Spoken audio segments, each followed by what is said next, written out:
Welcome back नाजरीन। बात अली अमीन गंडापुर के हवाले से, जिन्होंने केपी से पैगाम भेजा है कि अवाम नमाज पढ़े और विफाकी हुकूमत पर लानतें भेजे। इसके अलावा पाकिस्तान तहरीक इंसाफ के रहनुमाओं की प्रेस कॉन्फ्रेंस भी सामने आई है, जिसमें उन्होंने कहा है कि अब सूरत हाल ये हो चुकी है कि बात इमरान खान के कत्ल की तरफ जा रही है। मुजम्मिल साहब, ये तो खतरे की घंटी बजा दी है तहरीक इंसाफ ने। गंडापुर साहब ने कहा सुनवाई दें लोगों को, लोग कहेंगे हम कहीं झूठा इल्जाम ही उन पर नहीं लगा रहे। उन्होंने ऐसा नहीं कहा है। कहा क्या है? आपको सुनवाते हैं। नमाज पढ़े, लानते भेजे इनके ऊपर, और बाकी इंशाल्लाह अपना हक हम लेना जानते हैं। हमने टाइम लाइन दी हुई है 15 दिन की। इनके पास टाइम नहीं है बात करने का। जब 15 दिन गुजरेंगे फिर मैं इनको बताऊंगा कि फिर बटन किसका है, बिजली किसकी है, सूबा किसका है। सूबे का बटन, विफाक का बटन बंद कर सकते हैं, सूबे के पास ऑप्शन है। गंडापुर साहब ने क्लियर कर दिए। अच्छा, वैसे जो उन्होंने कहा ना लानते भेजें, तो मेरा मतलब है आपको क्यों इस पर हंसी आ रही है? हंसने वाली बात तो नहीं है। वैसे वो परेशान है, वो इसीलिए कह रहे हैं कि लानतें परेशानी में कह रहे हैं कि लानते भेजें, और कह रहे हैं कि शेयर्स हैं, हम डिजर्व आपका करते हैं, हमारा सूबा अलग। जब कोई बंदा परेशान हो जाता है तो वो दूसरों पे लानते भेजना शुरू कर देता है। आप ये कहना चाह रही हैं ना, तो लोग अक्सर मतलब आपका ख्याल है कि जब कोई परेशान होता है तो वो अपने मुखालफिन पर लानते भेजना शुरू कर देता है। लोग अक्सर मेरे ख्याल से ऐसे ही करते हैं। कमेंट सेक्शन में बताएंगे लोग जरूर कि ऐसे करते हैं कि नहीं। मेरे ख्याल में अफसोसनाक बात है। मेरे ख्याल में below the dignity of a chief minister है। देखें, वो बहरहाल एक सूबे के वजीर आला हैं, सूबा वफाक इकाइयाँ हैं।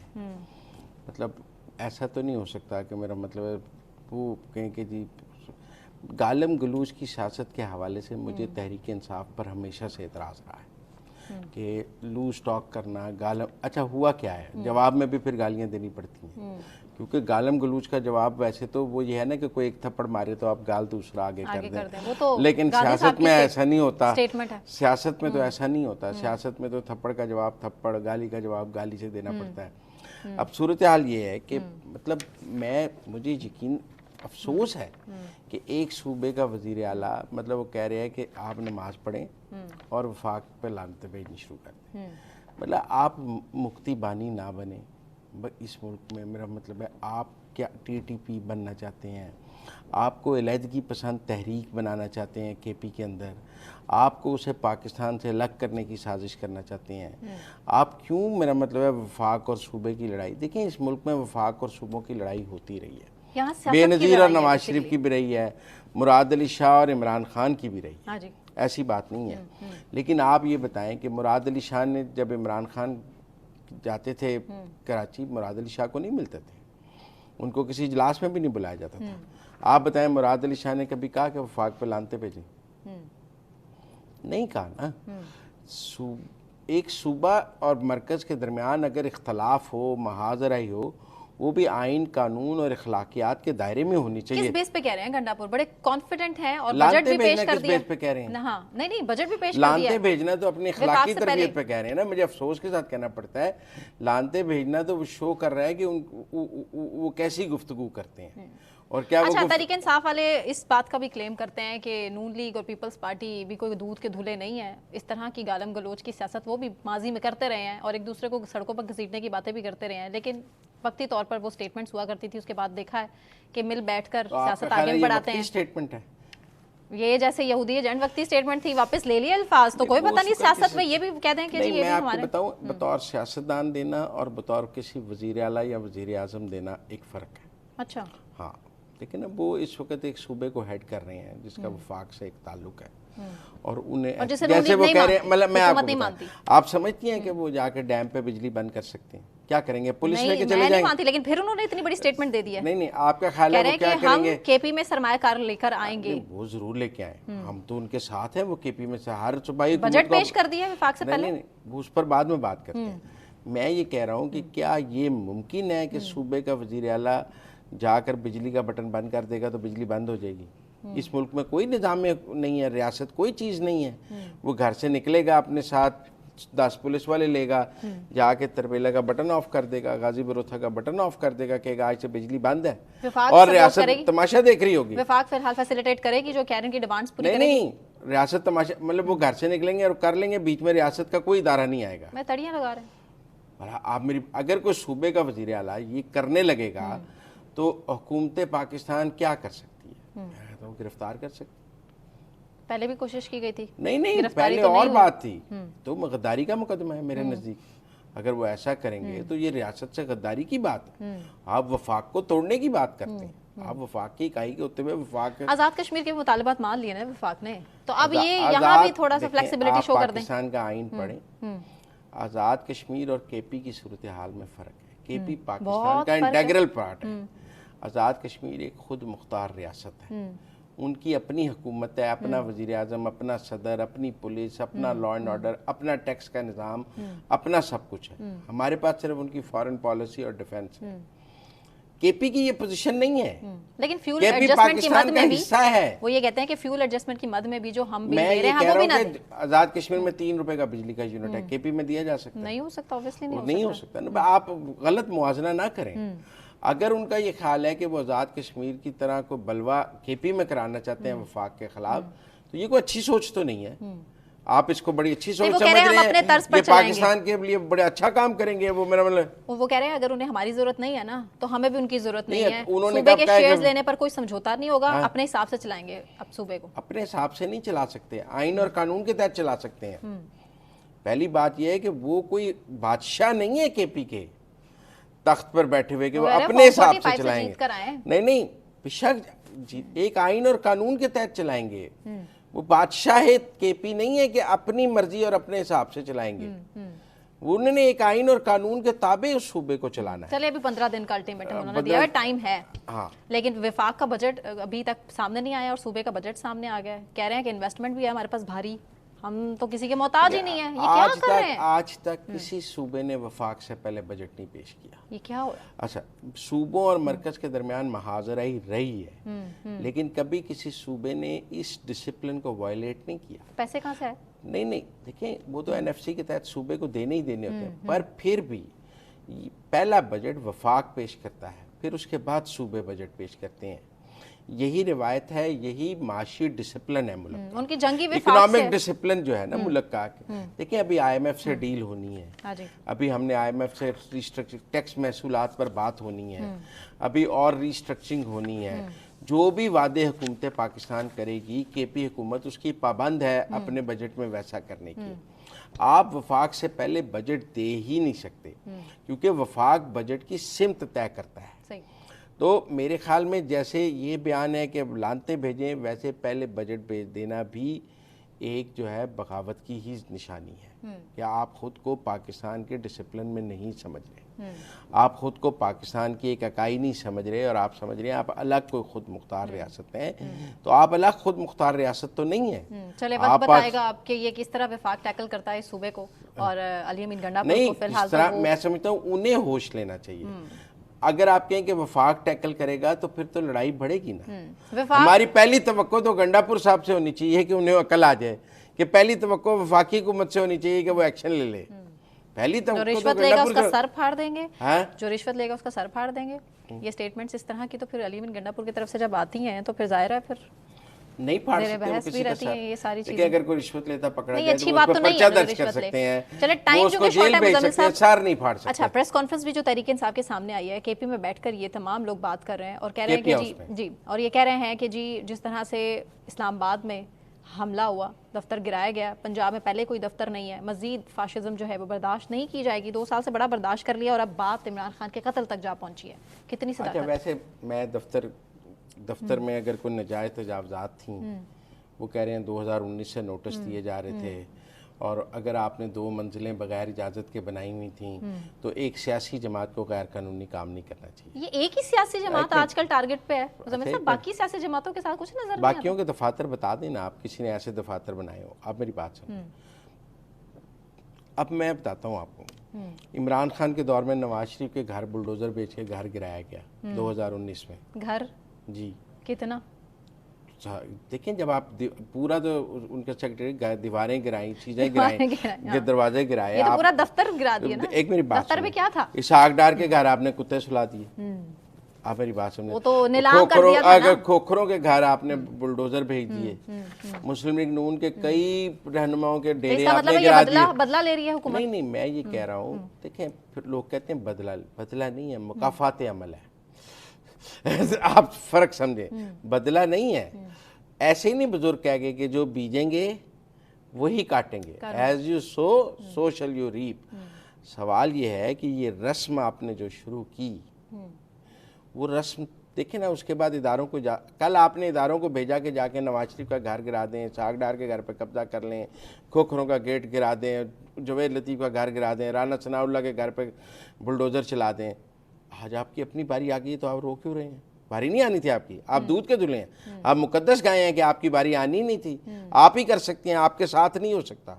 ये किसने कहा है? तो फिर तो इसका मतलब है कि मुज़म्मिल साहब असैसिनेशंस भी होती रही हैं हमारे मुल्क में। नहीं, कौन सी असैसिनेशन हुई है? हमारे बेनज़ीर भुट्टो को तो हम भूल नहीं सकते। बिल्कुल इसके अलावा हम जुल्फ़िकार अली भुट्टो खान की भी के हुई साथ जो हुआ नहीं भूल सकते। इसका मतलब इमरान ट्रेंड खान सेट तो कर बहुत लें। सेफ हैं जेल नहीं, में। वो कह रहे हैं कत्ल की नहीं, वो तो साजिश जेल हो रही में है। सेफ हैं बहुत। तो इसका मतलब रियासत फिर के ट्रेंड पास सेट है। सबसे हम मान महफूज लें तो आप जेल में होते कि हैं, अगला ये होने वाला है। सबसे महफूज आप जेल में होते हैं। वहां भी क्या महफूज, एक कैदी दूसरे कैदी को जान से मार देता है, कहाँ महफूज? इमरान खान अडियाला से जेल तो में कोई ही हुआ कैदी ना। मिल ही नहीं सकता, वो नहीं, तो नहीं, 7 कमरों अडियाला में अकेले जेल रह रहे हैं। अडियाला वो जेल में वहाँ होता दो है। कैदियों की आपस में लड़ाई में कत्ल हो गया ना, ये कैदी। नहीं, वो तब जब एक एक सेल में 50-50, 60-60 कैदी रह रहे होते तो हैं। बाकी पुलिस वाले कहाँ होते हैं जब अच्छा, एक लड़ाई मिनट। हो रही होती है? जब आप 60 लोग इकट्ठे बंद कर देते हैं तो ताला लगा देते हैं ना, तो रात को आपस में लड़ पड़े।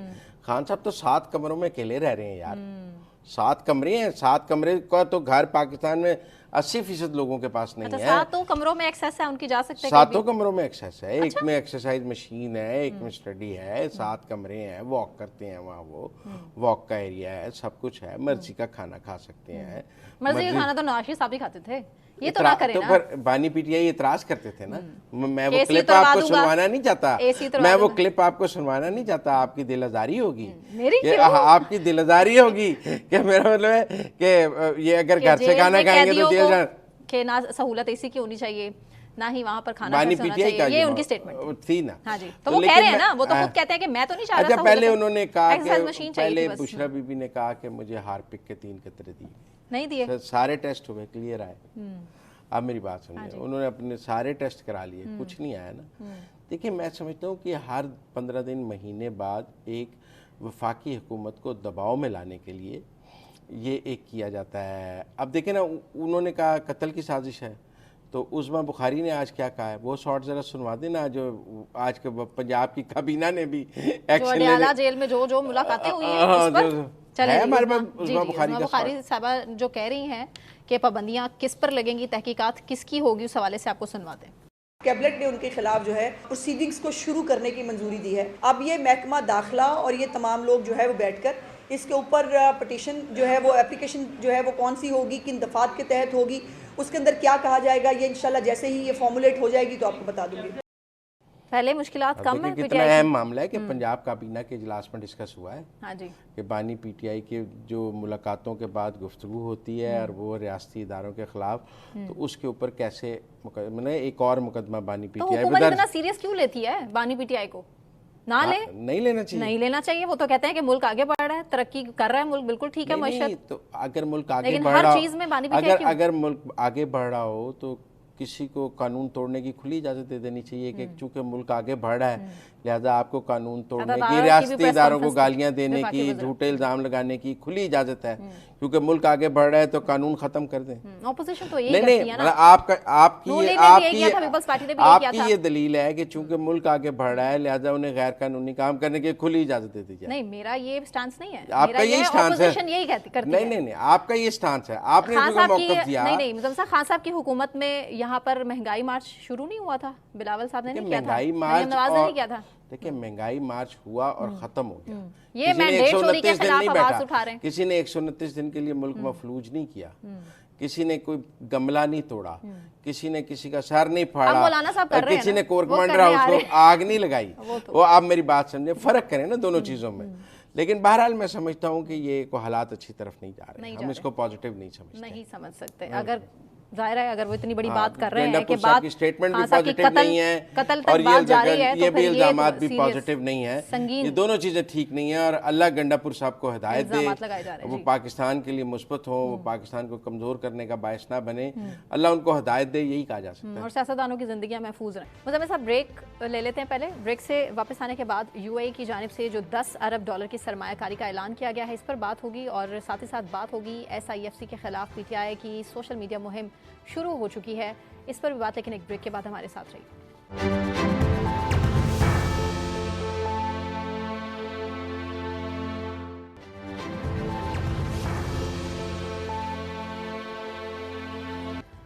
वेलकम बैक नाजरीन, मुजम्मिल सौरवर्दी साहब स्टूडियोज़ में मेरे साथ मौजूद हैं। मुजम्मिल साहब, पाकिस्तान में सरमायाकारी के मज़ीद मौके बढ़ रहे हैं और यूएई का जो दौरा है वज़ीर आज़म शहबाज शरीफ का, जहां उन्होंने कहा है कि कशकोल अब तोड़ देंगे, कशकोल की ज़रूरत नहीं है और अब मुल्क में अच्छे हालात होने वाले हैं, मईशत बेहतरी की तरफ जा रही है।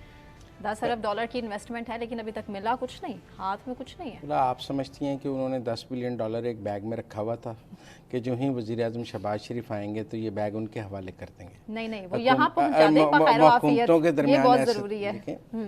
कोई वो जब आप एड या कर्जा मांगने तो गए नहीं, सरमायाकारी की बात है। लेकिन जैसे सऊदी अरब के साथ 5 बिलियन डॉलर की सरमायाकारी में खबर आई है कि रेकोडिक के शेयर्स उनको दिए जा रहे हैं और जगहों पे, तो वो सरमायाकारी अब मैच्योर हो रही है। मुझे लगता है अगले महीने तक मैच्योर हो जाएगी, मुआहदे साइन हो जाएंगे। लेकिन कुछ रिजर्वेशंस भी हैं उसमें। नहीं, वो आहिस्ता आहिस्ता देखें ना, जब दो हुकूमतों के दरमियान मुआहदे होते हैं तो एक हुकूमत का कोई इतराज़ है, एक है, तो वो इतराज़ आहिस्ता आहिस्ता दूर किए जाते हैं। क्या इतराज़ है दूसरी हुकूमतों के? नहीं, मतलब स्टेबिलिटी नहीं है, स्टेबिलिटी नहीं है मुल्क में। स्टेबिलिटी तो शायद इतना बड़ा एतराज़ नहीं है। देखिए, इन्वेस्टमेंट के अपने तकाजे हैं, रेट ऑफ इंटरेस्ट, प्रॉफिट क्या होगा, चीज़ें, जिसने पैसा लगाना है वो बहुत सारी चीज़ें देखता है। लेकिन दूसरी बात यह है कि ये हुकूमत पाकिस्तान का ऐलान तो नहीं है कि 10 बिलियन डॉलर यूएई हमें दे रहा है। ये यूएई गवर्नमेंट का ऐलान है। जैसे वो ऐलान सऊदी इन्वेस्टमेंट कंपनी ने किया था कि हम 5 बिलियन डॉलर लगा रहे हैं, ये ऐलान यूएई की गवर्नमेंट ने किया है कि हम 10 बिलियन डॉलर लगा रहे हैं।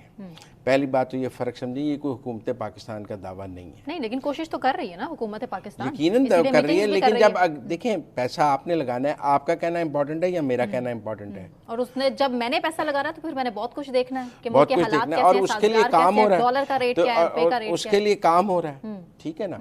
तो पहली बात तो हमें ये समझनी चाहिए कि अगर हुकूमत पाकिस्तान में फॉरेन इन्वेस्टमेंट लाने के लिए काम कर रही है तो ये कोई बुरा काम तो नहीं कर रही, ऑब्वियसली नहीं, ये नहीं कर रही। अच्छा, इस काम को पर तनकीद तो नहीं हो सकती। मैं समझता हूँ मिसाक मईशत की जो बात होती है या जो बात की जाती है कि हमें इकॉनमी पर सियासत नहीं करनी चाहिए, वो इसीलिए की जाती है कि पाकिस्तान की मईशत इस पोजीशन में नहीं है। लेकिन अफसोस की बात है, अभी जैसे IMF का मिशन यहाँ पे था, तो अब वो स्टाफ लेवल एग्रीमेंट की तरफ बात चल रही है, बजट से पहले उनमें होनी है। तो पहले भी PTI ने IMF को खत लिखा कि आप पैसे ना दें, फिर IMF के दफ्तर के बाहर मुजाहरा किया गया कि करप्शन के खदशात हैं। अच्छा, नहीं देखिए ना, IMF के दफ्तर के आगे तो मुजाहरा करने की जरूरत नहीं, नैब के दफ्तर के आगे कर लेना, करप्शन के खदशात हैं। नैब तो पार्टी है, तो IMF ने भी नहीं सुना ना, IMF ने भी नहीं सुना ना, उन्होंने दे दिए पैसे। अब सूरत हाल ये है कि अब SIFC बना के गए थे लास्ट टाइम शहबाज शरीफ साहब जाने से पहले। उस SIFC के तहत PDM गवर्नमेंट में बनी थी, PDM गवर्नमेंट के आखिरी दिनों आर्मी चीफ भी थे, आर्मी चीफ भी थे। अब सूरत हाल ये है कि SIFC के तहत जो है फॉरेन इन्वेस्टमेंट की सारी डीलिंग हो रही है वन विंडो ऑपरेशन के तहत। तहरीक इंसाफ उस पर भी एतराज उठा रही है। हाँ, वो स्क्रीन पे चल रहे हैं हमारे, वो मैं सुना देती हूँ। कह रहे हैं कि सरमायाकारी में इजाफे के नाम पर कायम SIFC अस्करी फ्रॉड सरमायाकारी में इजाफे में मुकम्मल तौर पर नाकाम, लेकिन सरकारी वसाइल पर कब्जे कामयाबी से जारी हैं। और डिफरेंट क्लॉजेज हैं जी। गंदम की काश्तकारी का मौशी कत्ल हुआ है, KP के सरकारी उसका SIFC कसूरवार है। कह रहे हैं कि पंजाब और सिंध की लाखों एकड़ ज़राई ज़मीनों पर कब्जा भी हुआ है और सरमायाकारी में इजाफा ज़ीरो। अच्छा, अब देखें ना, मुझे ये नहीं समझ आई कि जब IMF पैसे देने लगता है तो PTI IMF पे चढ़ दौड़ती है, जब SIFC के ज़रिए कोई फॉरेन इन्वेस्टमेंट की बात होती है तो SIFC पे चढ़ दौड़ती है। मतलब पिछले, अब बताऊं हुआ क्या है? क्या? पिछले SIFC के इजलास में तो गंडापुर साहब को बुलाया गया था, अब नहीं बुलाया गया ना? और वो बहुत खुशी खुशी SIFC के इजलास में गए थे कि उसमें इस बार जो कल SIFC का इजलास हो रहा है उसमें गंडापुर साहब को नहीं बुलाया गया। क्यों नहीं बुलाया? उन्होंने तड़ियां लगाई हैं 15 तो दिन कह रहे हैं लानते भेजे, तो फिर लानते भेजने वालों को बुला भी बिठाने में, वो तो कहते हैं मैंने बिजली बंद कर देनी है। वज़ीर आज़म से बड़ेपन का मुजाहरा करें, क्या करें, लानते खा ले, बुलाएं, बिठा के समझाएं, पता नहीं वो आकर के रिजर्वेशंस दूर करें। अच्छा, लेकिन अगर नहीं बुलाया तो उसका तरीका ये है कि आप SIFC को ही गालियां देनी शुरू कर दें। मतलब पिछले माह तक जब आपको बुलाया जा रहा था तो SIFC बेहतरीन फोरम था, क्योंकि आप बल्कि ECC में नहीं आना चाहते थे और जगह नहीं आते थे, SIFC में मौजूद होते थे, वहाँ फौजी की आदत भी मौजूद होती थी ना, तो आप उनके सामने बैठना चाहते थे। अब अगर आपको उसमें नहीं बुलाया गया तो आपने कहा चले अब हम SIFC को कोई गालियाँ देनी शुरू कर देते हैं। मतलब ये कोई रवैया भी ठीक नहीं है। वैसे उस पर आज गवर्नमेंट ने रिस्पॉन्ड किया है, अतात आरर साहब ने, वो सुन लें। जी जी, अतात आरर साहब ने कहा SIFC पाकिस्तान की रेड लाइन है, और वो किसे सुना रहे हैं और किसे कह रहे हैं ये आपको हम खुद ही सुना देते हैं। SIFC पाकिस्तान की लाइफलाइन है, हमारी रेड लाइन SIFC है। एक मुनज़्ज़म कैंपेन अब वो चला रहे हैं सोशल मीडिया पे SIFC के खिलाफ, गवर्नमेंट के खिलाफ, आर्म्ड फोर्सेस के खिलाफ, क्योंकि उनको नजर आ रहा है कि मुल्क टेक ऑफ कर रहा है, मुल्क की इकोनॉमी जो है वो ग्रो कर रही है, और जिस दिन UAE की तरफ से $10 अरब का खतीर रकम मुख्तस की गई है सरमायाकारी के लिए, उस दिन SIFC पे हमलावर होने की क्या जरूरत थी? पाकिस्तान की मईशत को डुबोने के लिए जो हरकत सकनात कर रहे हैं पूरी कौम देख रही है। पाकिस्तान की मईशत को डबोने के लिए जो हरकतों सकनात कर रहे हैं, पाकिस्तान की कौम उन्हें देख रही है। ठीक बात तो है। ये मौलाना साहब को कह रहे हैं या PTI को कह रहे हैं? मौलाना ने SIFC के खिलाफ बयान दिए। नहीं, वो कह रहे हैं कि सड़कों पर निकलेंगे ना, वो नहीं, बेसिकली बात मईशत के खिलाफ कर रहे हैं। देखिए, आपकी मोहब्बत PTI से अपनी जगह, नहीं, लेकिन जिसका जो कसूर, उन्होंने अपनी उसमें कहा है कि मुल्क आगे बढ़ रहा है, आगे बढ़ता नहीं देखना चाहते, लेकिन SIFC की सोशल मीडिया मुहिम तो PTI चला रही है। मौलाना के अकाउंट से तो ट्वीट नहीं हुआ, JUI के JUI के अकाउंट से तो ट्वीट नहीं हुआ, PTI के अकाउंट से ट्वीट हुआ। नहीं मुज़म्मिल साहब, ये चीजें लिंक्ड हैं, इंटरलिंक्ड हैं, नहीं लिंक्ड कि सरमायाकारी तब आएगी मुल्क में स्टेबिलिटी होगी। नहीं, आप छोड़ें, मुआशी स्टेबिलिटी सियासी स्टेबिलिटी से बड़ी ज्यादा कनेक्टेड है। ये अब और अगर सियासत में अगर आप एहतजाज की बातें करेंगे, मौलाना साहब सड़कों पे आएंगे, PTI वाले सड़कों पे आएंगे, तो फिर दूसरे लोग ममालिक भी परेशान होंगे। पुरअमन एहतजाज हर जमहूरी माशरे का हुस्न है, बेशक। आप मेरी बात, एहतजाज पुरअमन हो तो हर मुल्क में होता है, तो फिर पंजाब में होने देना, पुरअमन हो ना। कोर कमांडर के घर को आग तो नहीं लगाने दे सकते, एस्कलेटा नहीं, फिर डर है ना जी दोबारा ना हो जाए। अभी आप कहते हैं उस दिन पुलिस ने नहीं रोका, तो दोबारा अब रोकती है तो आप कहते हैं रोकते क्यों है? पहले कहते हैं उस दिन रोका नहीं है, अब रोकते हैं तो कहते हैं रोकते क्यों है? लेकिन बहरहाल आप मेरी बात समझे, मैं ये कह रहा हूँ कि जिस जगह से भी पाकिस्तान का फ़ायदा होने लगता है माशी तौर पर, PTI उसके खिलाफ मुहिम क्यों चलाती है? अगर IMF से होने लगे तो IMF से पे चढ़ जाते हैं। अगर SIFC के ज़रिए अब $10 बिलियन की बात हुई है, $5 बिलियन की, तो आप SIFC पे चढ़ पड़े हैं। देखिए, आपकी सियासी दुश्मनी तो हो सकती है, पाकिस्तान से दुश्मनी तो ना करें। और मैं वाकई समझता हूँ कि इस वक्त SIFC के ज़रिए हम बहुत सारी फॉरेन गवर्नमेंट से बात कर रहे हैं, और इस वक्त SIFC का डिबैकल जो है वो पाकिस्तान के लिए बड़ा ख़तरनाक हो सकता है। पिछले कुछ अर्से में पाकिस्तान में फॉरेन डायरेक्ट इन्वेस्टमेंट कम हुई है, मैं ये बात मानता हूँ, लेकिन वो उसको बढ़ाने के लिए अब कुछ बातचीत तो चल रही है। तो उस मेरे ख्याल में एक सियासी जमात को देखें ना, पहले उन्होंने चीफ जस्टिस पाकिस्तान के खिलाफ ट्विटर हैंडल पे ऐसे ट्वीट्स किए, फिर chief justice Islamabad high court के खिलाफ ट्वीट्स किए, आज आर्मी चीफ के खिलाफ ऐसे ट्वीट्स कर रहे हैं। तो एक सियासी जमात ऐसे कैसे कर सकती है? उनका वज़ीर आला लानते भेज रहा है, वो ट्विटर हैंडल से, मेरा मतलब है ट्वीट्स ऐसे कर रहे हैं। ये कोई पाकिस्तान के आइन और कानून की पासदारी हो रही है? माफ़ी का भी कह रहे हैं क्या कि मुल्क की मईशत को तबाही के घाट उतारने वाली कौम से अब माफ़ी मांगे। फिर तो तहरीक इंसाफ को मांगनी पड़ेगी, क्योंकि पहले IMF का पहली हुकूमत थी PTI की, जिसकी हुकूमत जा रही थी तो वो IMF का मुआहदा ही तोड़ गए थे। आज तक किसी की हुकूमत जा रही हो ना तो उसने पाकिस्तान के मुआहदे नहीं तोड़े, क्योंकि आपने बहरहाल एक पाकिस्तान के ख़िलाफ़ तो आपकी हुकूमत जा रही है, आप पाकिस्तान को तबाह करके। ये इमरान खान साहब की पहली हुकूमत थी पाकिस्तान की तारीख़ में, जो जब जा रही थी तो वो IMF का मुआहदा ही तोड़ गए थे। आप मेरी बात समझिए, उन्होंने कहा मैं जा रहा हूँ, आग ही लगा जाऊँगा लंका को। अब भी यही सूरत हाल है कि मैं नहीं हूँ तो फिर पाकिस्तान नहीं है। वो आपको याद है ना, खान नहीं तो पाकिस्तान नहीं। किसने लगाया था नारा? शंदाना गुलजार, PTI के। नहीं मैंने नहीं सुना। अच्छा, नहीं, आपको सुनना चाहिए, आपके इल्म में इजाफा होगा जब आप ऐसी बातें सुनेंगी। मुझे तो एक और अंदर की खबर मिली है, आप सुनेंगी तो आपको। मुज़म्मिल साहब, एक और अंदर की खबर मुझे तो मिली है कि बेसिकली नवाज शरीफ साहब इन एक्शन इसीलिए आ रहे हैं, 28 मई का दिन इसीलिए जो है वो ख़ास मुख्तस किया गया है इस दिन के लिए कि नवाज शरीफ साहब अब आएंगे, बहुत सारी चीज़ों की भागदौड़ संभालेंगे और सऊदी अरब दीगर ममालिक से भी राब्ते करेंगे, क्योंकि अभी इन्वेस्टमेंट खतरे में ही पड़ी दिखाई दे रही है। नहीं, ये आपकी छोटे और बड़े भाई के दरमियान हो गई बात। नहीं, ये आपकी अंदर की ख्वाहिश खबर है, ये आपकी विश लिस्ट ये है। अंदर की खबर। नहीं, ऐसा हो ही नहीं सकता। ऐसा है। नहीं, देख लीजिएगा, मैं और आप अगले महीने भी तो नवाज शरीफ साहब क्या करेंगे सदर बनने के बाद? पार्टी को मुनज़्ज़म करेंगे। अभी भी जरूरत है। हाँ जी, सियासत करेंगे इस मुल्क में, पार्टी को मुनज़्ज़म करेंगे, पार्टी की सियासत करेंगे, आगे इलेक्शन है बल्दियाती उसमें करेंगे, पार्टी का अपना एक रोल है वो करेंगे, बहुत बड़ा रोल है। मेरा नहीं ख्याल वो अपनी हुकूमत के खिलाफ कोई काम तो करेंगे। पार्टी के पास हुकूमत है, पार्टी की हुकूमत पर तवज्जो देने की बजाय पार्टी के अंदरूनी मामलात पर देखने की जरूरत क्यों पेश आ रही है? क्योंकि पार्टी ने इख्तिलाफात चल रहे हैं। पूरी दुनिया में पार्टी और हुकूमत अलग अलग होती हैं।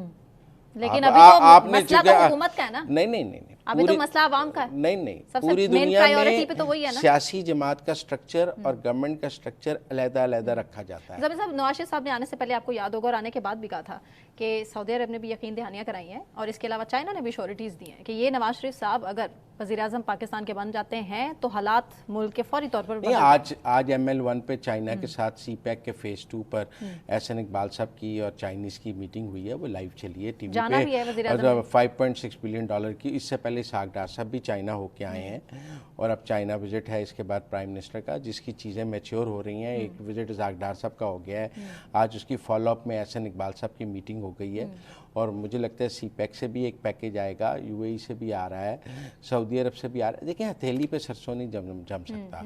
2 महीने नहीं हुए हुकूमत को आए, चीज़ों में होप नज़र आनी शुरू हो गई है, चीज़ें कुछ मैच्योर होनी शुरू हो गई हैं।